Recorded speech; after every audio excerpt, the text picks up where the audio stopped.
기상청 사람들 12화 리뷰 재밌더라입니다. 기상청 사람들 12화의 시작은 제주도행 비행기 안에 있는 이시우의 독백으로 시작하고 있습니다. 이시우는 진하경과 찍은 사진을 보면서 사람의 관계는 좋은 쪽으로든 나쁜 쪽으로든 변한다고 말합니다.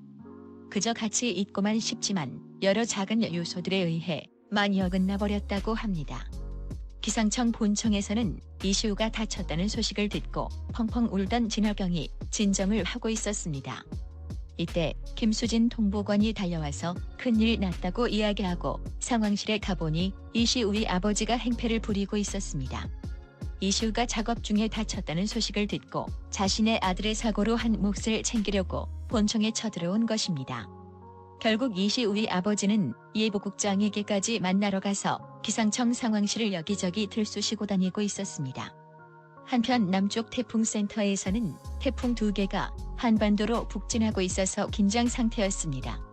이전에 왔던 뿌라비론보다 더 강력한 태풍이어서 잔뜩 긴장하고 있었습니다. 이시우는 제주도에 내려가서 태풍센터의 상황을 살피고 제주도에 있는 관측 장비를 살피러 같이 나갔다가 태풍이 제주도 남쪽 해상에서 머무르는 특이 현상에 대해서 풍선을 띄워 관측하라는 명령을 받게 됩니다. 이때 이시우가 준비하던 풍선이 터지면서 눈에 화상을 입게 되어 응급실에 실려오게 된 것이었습니다. 진하경은 이시우의 아버지가 여기저기 들쑤시고 다니기에 이시우의 건강 상태를 먼저 살펴보고 보상금을 이야기하자고 이야기해서 제주도에 내려오게 됩니다. 때마침 한기준도 집을 나간 최유진이 제주도에 있다는 것을 알았기에 같이 내려갑니다. 제주병원에서 입원 중인 이시우를 눈물로 만난 진하경은 이시우와 잠시 따뜻한 시간을 가졌습니다. 하지만 이시우가 자신의 아버지가 같이 내려왔다는 것을 알고 분노하며 병원에서 나가버립니다. 병원에서도 이시우의 아버지는 이시우의 각막이 화상을 입었다는 의사의 이야기를 듣고 적어도 3천만 원의 보상금을 받으려고 혈안이 되어 달려들었습니다. 이시우는 그 모습이 보기 싫어 병원에서 나와버린 것입니다. 이시우가 나가는 모습을 보고 진하경이 따라 나갔지만 이시우는 진하경에게 이별을 통보합니다. 절대 변할 수 없는 것이 있는데 그것이 바로 자신과 아버지와의 관계라고 하면서 진하경이 변할 수 없는 진하경인 것처럼 이시우도 변할 수 없는 것이 있다고 하며 진하경을 놓아주겠다고 헤어지자고 하며 떠납니다. 결국 둘은 서로 사랑하지만 헤어지게 된 것입니다. 한편 엄동아는 자신의 딸 엄보미가 병원에 간 사건을 통해 그 안에 이항래의 냉대를 받게 됩니다.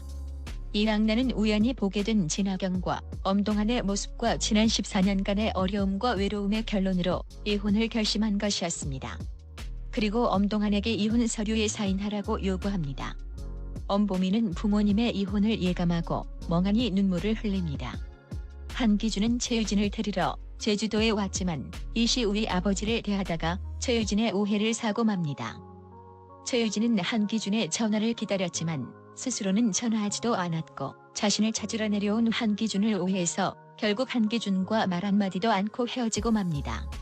집을 나간 최유진 때문에 낙심한 한기준과 야근을 해야 하는 진하경이 식사를 하는 장면에서 진하경은 말하지 않으면 알지 못할 이야기를 결국 하지 않으므로 작은 오해가 쌓여 둘은 헤어지게 되었다는 언급을 합니다.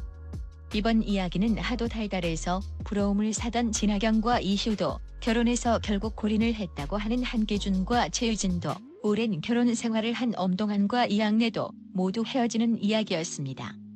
관계가 깨지는 것은 큰 이유에서라기보다 작은 말 한마디가 없어서 또는 쌓여서 생기는 것입니다. 날씨 이야기지만 우리네 인간관계의 이야기와 닮아버린 드라마의 이야기가 가볍게만은 들리지 않는 이야기였습니다. 재밌더라였습니다.